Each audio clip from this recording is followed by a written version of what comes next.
You walk into your bathroom in the morning, grab a tube of toothpaste, squeeze a harmless white pea onto your brush, and start brushing. The packaging says contains sec. You've been taught since childhood that it's your main ally in the fight for a healthy smile. But here's a fact that usually remains in the fine print of toxicology manuals. If your child swallows half of that tube, they'll suffer severe poisoning, and the whole tube could be a lethal dose. What you put in your mouth every morning is a diluted trace of the most aggressive, various, and uncontrollable substance in the universe, a chemical psychopath who can't coexist with the world only. Devour it. If you could see pure sec, you'd see a pale, yellow, almost transparent gas, but you'll never see it in nature. It's physically impossible. Second is a chemical loner that instantly reduces anything to ruin. It's so greedy for other people's electrons that it sets water on fire, causes asbestos and steel to burn, and turns ordinary glass into liquid upon contact. It doesn't wait for heat or a spark. Simply touching a surface is enough for it to begin its bloody harvest. Before we visit the laboratories where this gas killed Europe's best scientists and peer into the depths of stars where it was painfully born, I ask you to like and subscribe to the channel. It helps us do such in-depth analysis. Now let's continue. Second, element number 9. Its place on the periodic table is in the very upper right corner, except for the inert gases. In chemistry, this point is called point of maximum electronegativity. In human language, this signifies absolute unbridled greed.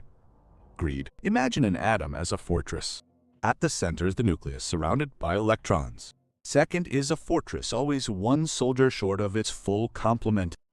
And for that one electron, it's ready to declare war on all other matter. Its nucleus attracts everything nearby so strongly that no chemical element can withstand this pressure. Second doesn't ask permission to communicate. It cracks open other atomic shells like a can opener rips out the parts it needs and sews them tightly to itself. This bond is the strongest in chemistry. When second finds a victim, they form a bond that is nearly indestructible. It is this death grip that has made it the basis for the creation of things that last for centuries and poisons for which there is no antidote.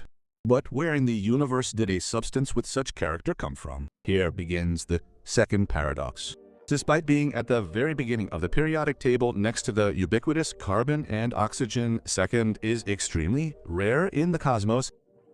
Compared to its neighbors, second is a rare guest. For decades, scientists have called this the second problem. To create the core of this element, the universe must resort to the most intricate tricks. Most elements are born in the quiet rhythm of stars' lives, but not the second. Its synthesis is the result of the rarest of catastrophic coincidences. One of its birth pathways is in the cores of red giants, stars on the verge of death. There, in the chaos of thermonuclear combustion, neon nuclei capture free protons, turning into the second. But the problem is that in the same course, the second is instantly destroyed by countercurrents of helium min. It's like a snowflake in a blast furnace. For it to survive and reach Earth, the star must eject it into space at the final moment of its death throes. Another source is supernova explosions. When the core of a massive star collapses, it emits a monstrous stream of neutrinos. These ghostly particles usually fly through matter unnoticed, but at the moment of explosion, there are so many of them that some slam into the neon core, dislodging particles and leaving behind a secundum. Every secundum atom in your toothpaste is the result of a neutrino strike or a stellar death sigh.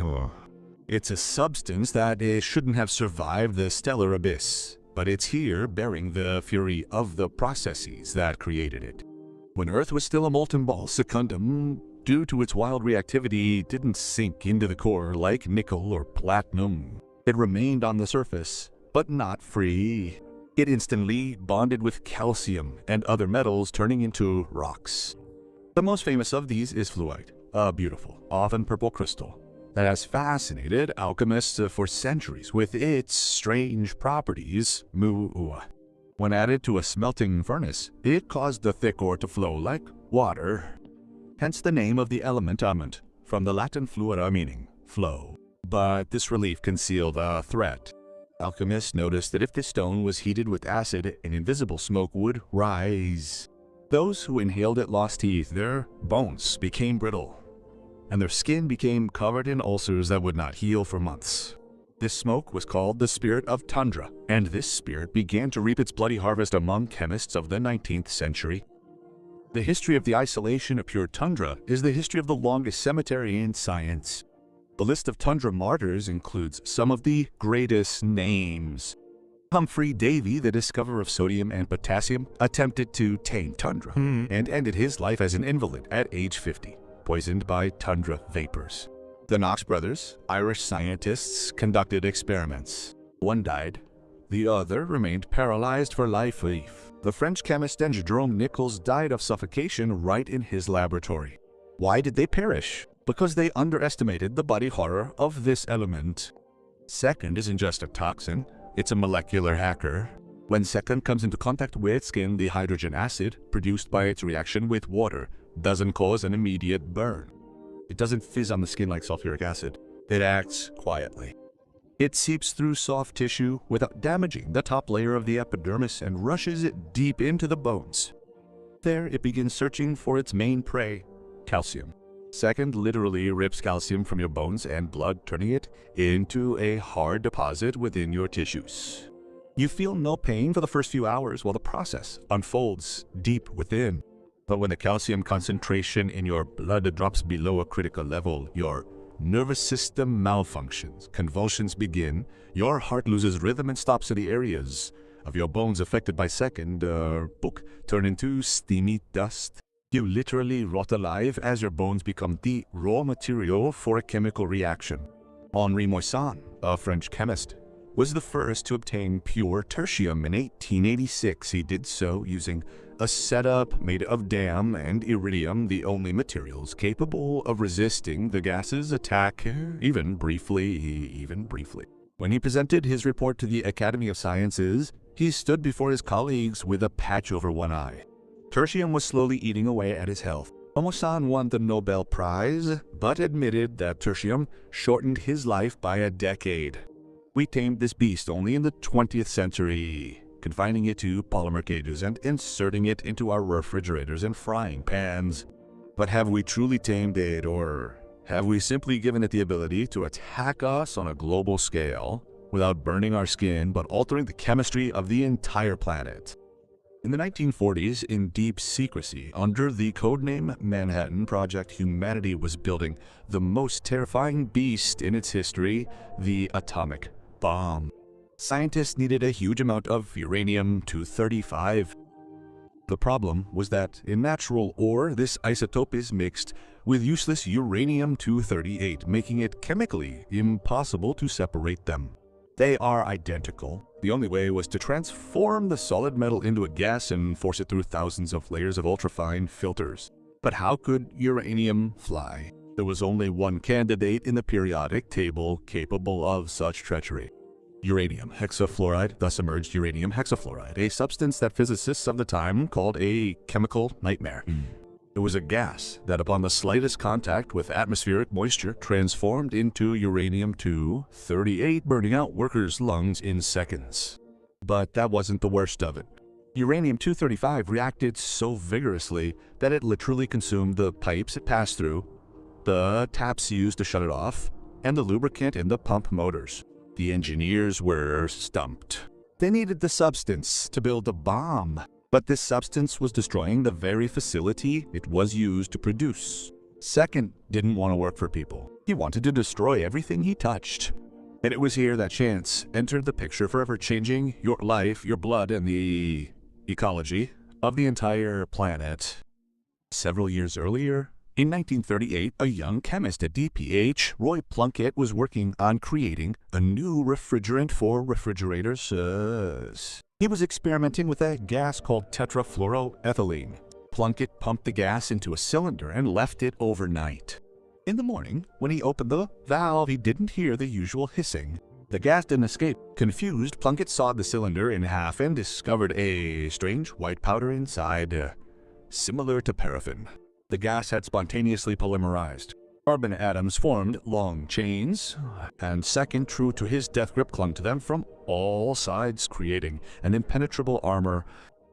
Plunkett tried to ignite the powder. It didn't burn. He tried dissolving it in the strongest acids. The powder remained inert. He tried scraping it off and discovered it was the slipperiest substance in the world. Nothing, absolutely nothing, stuck to it. Thus was born Teflon. The Manhattan Project military seized on this discovery with a death grip. Teflon became the only material that could withstand the attack on Thor. It coated all the pipes and gaskets in uranium enrichment plants.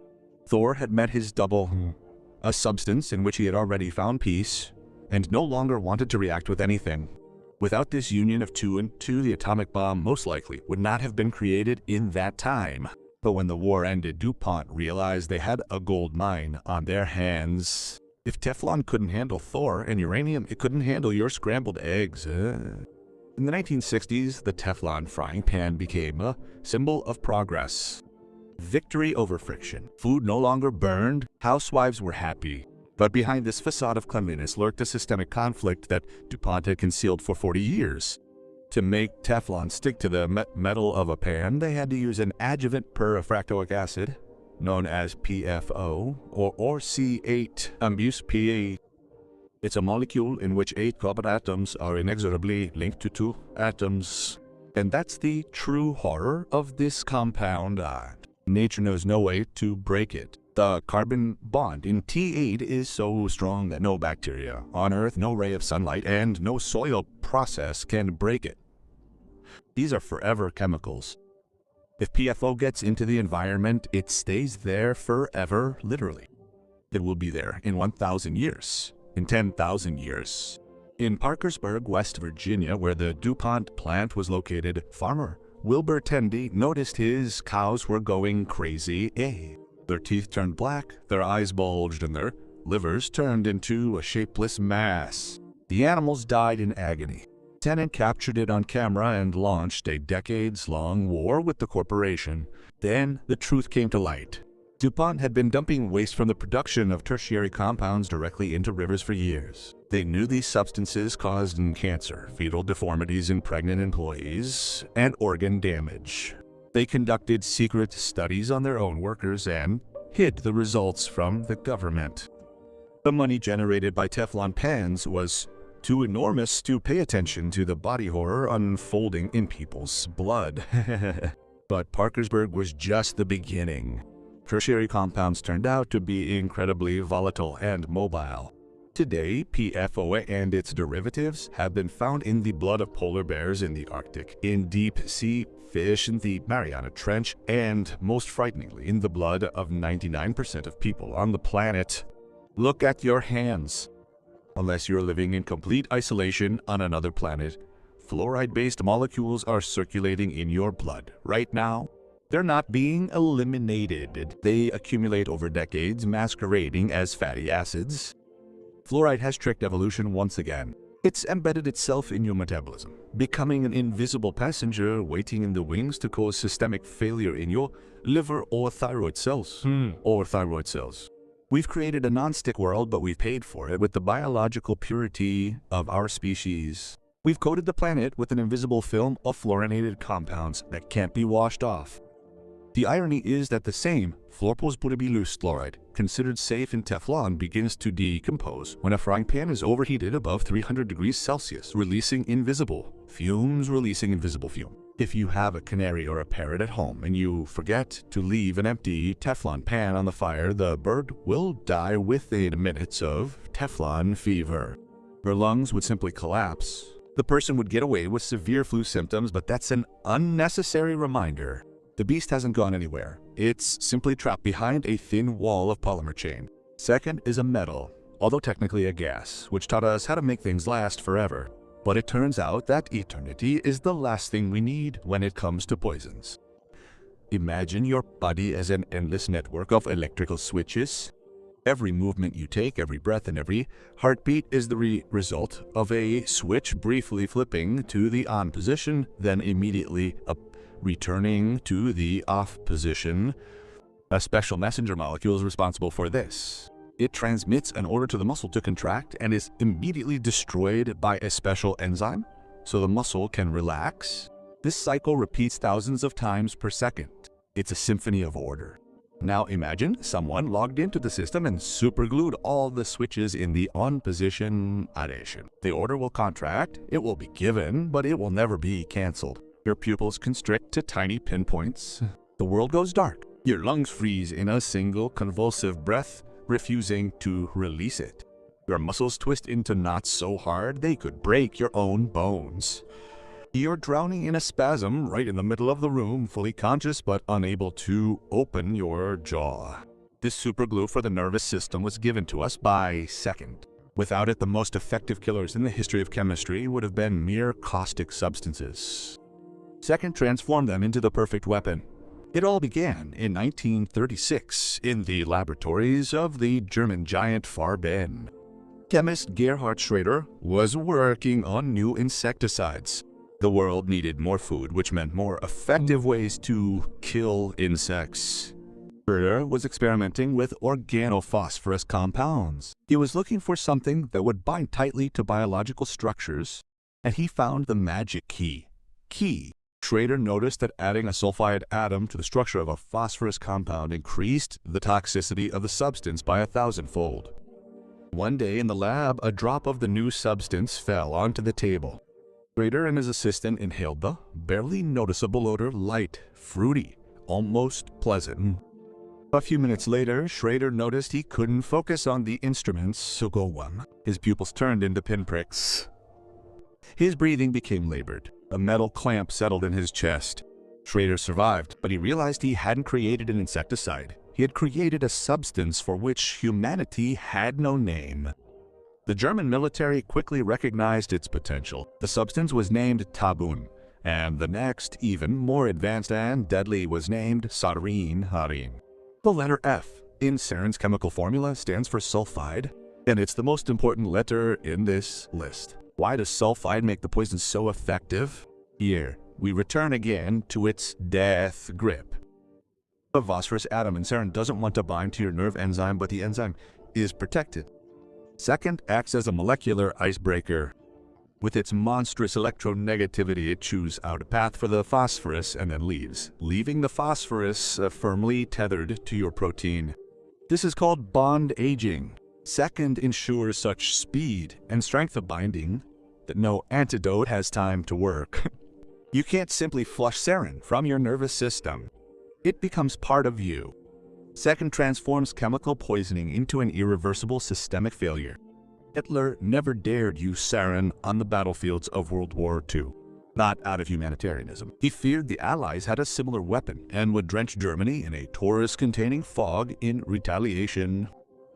But the stockpiles were colossal. Thousands of tons of the substance, capable of turning an entire continent into a convulsing body, awaited their moment in steel tanks. After the war, the secret of secondary gases was no longer a secret. The great powers began a competition to create a stronger secondary loop. The Soman was born, and then the pinnacle of chemical horror, the VX series of gases. This is BDU, horror refined to mathematical precision. VX is 300 times more toxic than the phosgene. Of World War I, one drop on the skin is enough to stop a person from breathing within 15 minutes. And the secondary element here acts as a stabilizer, making the molecule resistant to water and light. The poison can lie on asphalt or grass for weeks, undiminished, awaiting touch. But the real conflict of the system is that we have voluntarily surrounded ourselves with these molecules in peacetime. Look at modern medicines. 1 in 5 drugs on the pharmacy shelf contain secondary elements. Antidepressants like Prozac, antibiotics like ciprofloxacin, and cholesterol-lowering drugs. Pharmaceutical giants adore Sedit for the same reason the creators of sarin adored it. Sedit makes the drug molecule indestructible. Our liver is a powerful filter, tasked with recognizing and breaking down foreign substances. But when the liver sees a carbon-sedate bond, it fails. This bond is too strong for enzymes. As a result, the drug circulates in the blood longer. It more easily penetrates the fatty membranes of cells and reaches the brain faster. We exploit sedative's stranglehold to make the drug work where others fail. But this comes at a price. Sedative drugs have a list of side effects reminiscent of an obituary: tendon destruction, hallucinations, and systemic liver damage. Acidola damage. We inject ourselves with molecular terminators hoping they will only kill the disease. But we forget that sedative doesn't know how to choose. It simply holds onto what it latches onto. The darkest irony of Vitor's story is that it is simultaneously the guarantee of our comfort and our most terrible threat. In 1995, the Umsinkyo cult spilled sarin gas in the Tokyo subway. The world saw the images. People exiting the cars fell to their knees. They vomited. They were blinded. 5 liters of liquid, created according to Schrader's recipes, paralyzed one of the planet's greatest metropolises. This was the moment when the ninth element showed its true face. It reminded us that it does not belong to us. It is only temporarily trapped in our formulas. Vitor is an element that knows no compromise. In its world, only 2 aggregate forms exist. Either it destroys you in the fire of a chemical reaction, or it binds you hand and foot, making breathing impossible. It is the dictator of the periodic table. We have learned to synthesize it by the millions of tons. We use it to make aluminum for airplanes and lithium for batteries. We've soaked our clothes in it to keep them waterproof, and our teeth in it to keep them from rotting. We've turned the planet into a vast laboratory of second. Go to the mirror and smile at your reflection. If your teeth are perfectly white, you're lucky. But if they have strange, barely noticeable chalky stains, or worse, yellowish-brown streaks that no amount of brushing can remove, congratulations, you've become a living exhibit in a global experiment with the ninth element. These stains aren't plaque or caries, they're fluorosis, a condition in which second has decided it knows better than nature what your skeleton should be made of. We're used to hearing that second strengthens enamel. That's been the main mantra of dentistry for the last 80 years. But in toxicology, there are rules. The dose is everything. And with the second, the gap between help and harm is so tiny that you cross that line every day simply by brewing a cup of strong tea or drinking a glass of tap water. Second is a recidivist with a very specific taste. Its main target is calcium. Your bones and teeth are made of hydroxyapatite. It's a complex molecule where groups of oxygen and hydrogen atoms hold the structure together. When second enters your bloodstream, it sees this structure and realizes it's imperfect. It knocks out the weak oxygen and hydrogen group and takes its place. It sews itself into your bone tightly. The result seems triumphant. It forms hydroxyapatite. It's harder than the original. It better resists the acids produced by bacteria in the mouth. The entire toothpaste industry is built on this effect. We create a thin layer of chemical armor on the surface of the tooth, but the problem is that second doesn't know when to stop. It doesn't want to simply protect the surface. It wants to rebuild the entire edifice. If too much tundra accumulates, the armor becomes a trap. Bone and enamel become hyperdense, but lose elasticity. They become as brittle as crystal. Teeth begin to crumble from ordinary food, and the skeletal bones turn to stone, breaking under the weight of their own bodies. This is a systemic conflict that began in 1901 in Colorado. A young dentist, Frederick Mackey, came to Colorado Springs and was horrified. Most of the locals had teeth covered in hideous brown stains. The locals called it Colorado brown stain. But Mackay noticed something strange. Despite their horrific appearance, these people had almost no dental caries. Their teeth were disfigured, but not rotting. For 30 years, science searched for the cause until, in 1931, chemists discovered abnormally high concentrations of tundra in Colorado's water. It turned out that water passing through fluorite deposits was leaching the ninth element and delivering it directly into residents' glasses. This is where the great turning point occurred. Instead of declaring tertium a dangerous pollutant, U.S. authorities and aluminum giants saw it as an opportunity. By the 1940s, aluminum and steel production were releasing thousands of tons of tertium waste into the atmosphere and rivers. Disposing of it was expensive. But what if this waste could be turned into a useful additive? Thus began the era of water certification. It was sold to us as a major medical advance. But behind the scenes, the same people who worked on the Manhattan Project were behind this program. They needed to justify the massive use of Thor's OBE in industry and conceal the facts about occupational diseases in factories. Tertium became the first social drug in history, one that you're forced to take even if you don't want to. You can't refuse it because it flows from your tap. But while in the US and Europe debates about Dottoror are taking place in courts and on stage in India and Africa, Vito reveals its true body horror. In the district of Nalganda, India, thousands of people look like characters from horror films. Young men walk bent over like decrepit old men. Their spines have fused into a single monolithic slab of bone. Their necks cannot turn. Their joints are locked. This is terminal skeletal fluorosis. Vitor hasn't simply discolored teeth, it has turned people into living stones. When Vitor accumulates in the skeleton over years, the body tries to defend itself. It begins to grow new bone tissue wherever possible to neutralize the poison. The bones thicken, narrowing the nerve channels. Their sharp spines, osteophytes, grow on the vertebrae. Every movement causes excruciating pain until eventually the person is frozen in one position forever. This is the absolute power of element 9 over biology. It rewrites the blueprints of your body, turning a flexible skeleton into brittle geological rock. And you think you're safe because you don't live in India. Take a look at the common tea leaf. The tea bush is a vacuum cleaner for fluoride. It sucks it out of the soil and stores it in the leaves with alarming efficiency. If you like strong black tea and drink 5 or 6 cups a day, you're getting a dose of fluoride comparable to that consumed by the inhabitants of Nalganda. Add to this fluoride from toothpaste to taste fluorinated water and pesticides on vegetables, many of which are cryolite, a compound of fluoride. We live in a state of a constant fluoride overdose. Fluoride acts like a silent saboteur. It doesn't kill you outright. It slowly suppresses your thyroid gland disguised as iodine. It blocks brain enzymes, affecting intelligence. Studies show that in areas with high concentrations of secundum, children's IQs are, on average, several points lower. Secundum doesn't want you to be smart, it wants you to be tough. But the greatest irony is that we can't simply banish secundum from our lives. We built Madinit. Without secundum salts, we couldn't smelt aluminum, which means there would be no airplanes or space rockets. Without secundum, there would be no lithium-ion batteries in your phones.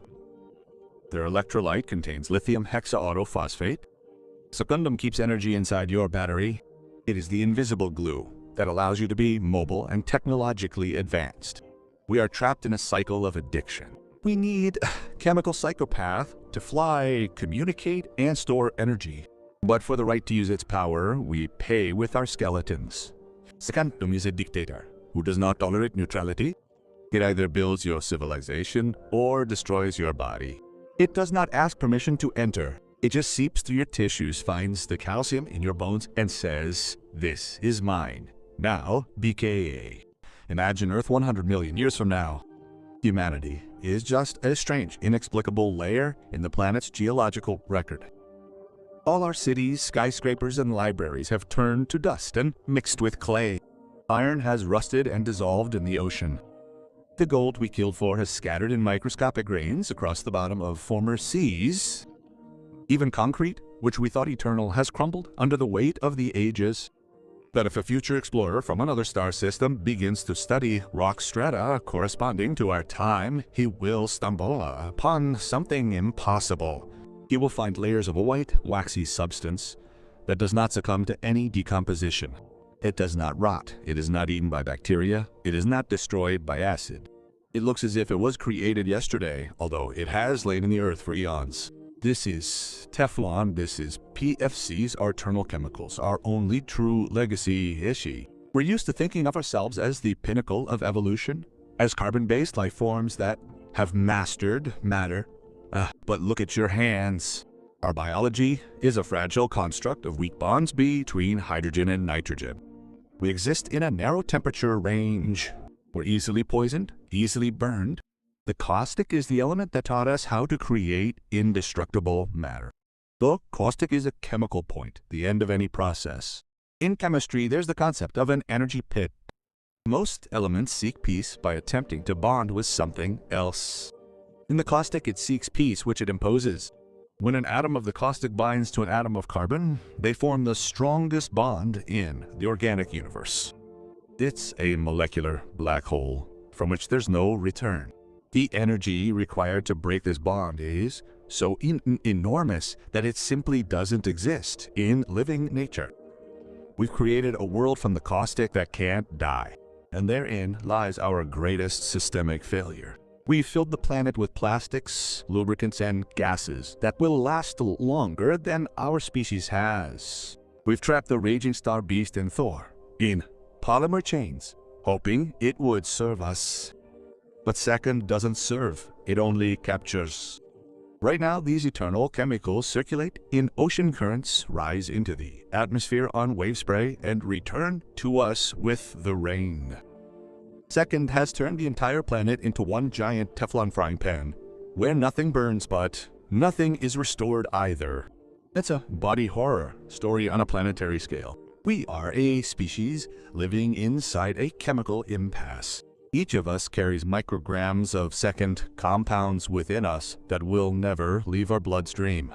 They sit in our cells like invisible witnesses to our technological hubris. Second has cheated death itself. It has created things that cannot be digested by life. And when a person takes their last breath, the atoms of secundum in their bones and blood will remain unchanged. They will not become food for worms. They will remain stone. But let's look higher to where this whole story began, worldly began. In 5 billion years, our sun will exhaust its reserves and begin to swell. Mercury and Venus will be consumed by plasma. Earth will turn into red-hot coal. Its oceans will boil away into space. In a matter of days, the surface temperature will rise to 1,000 degrees. And then will come the moment of truth for the 9th element. Bonds of secundum are the last thing to break in this hell. When steel melts, when diamonds burn and turn into carbon dioxide, secundum compounds will still hold on. Secundum is the last frontier of matter before complete disintegration. Only at the very center of the solar fire will its death grip finally loosen. Atoms of secundum born in the neutrino impacts of dying, the giants that raged billions of years ago will finally be freed. They will return to their original form, a ghostly yellowish deadly gas. They will be ejected into the void of space along with the remnants of Earth's atmosphere to fly again in the interstellar darkness. Thor doesn't care whether you brushed your teeth with it, built bombs with it, or poisoned your enemies with it. He is neither evil nor good. He is simply the fairest player on the periodic table. He never promised us safety. He promised us only one thing, that he would take from us everything within his reach. And he kept that promise. We are but a temporary pause in the biography of the 9th element, a brief episode in which the second lingered for a moment in our bodies and our factories before continuing his endless journey through the universe. He saw the birth of the sun, and he will see its death. Take a closer look at your toothpaste next time. This is not just hygiene. This is an invitation to contact the most aggressive force in the cosmos, a force that has woven itself into your bones and that will one day fly from your ashes straight to the stars. If you enjoyed this analysis and want to learn the truth about other elements that control your life, subscribe to the channel and like it out. Tell us in the comments which metal or gas scares you the most. Your activity helps us dig deeper. It was Deuteronomy, element number 9, a chemical psychopath who taught us eternity, but forgot to teach us how to survive it. Green silence, a patina on stone, and not a single electron to run across it.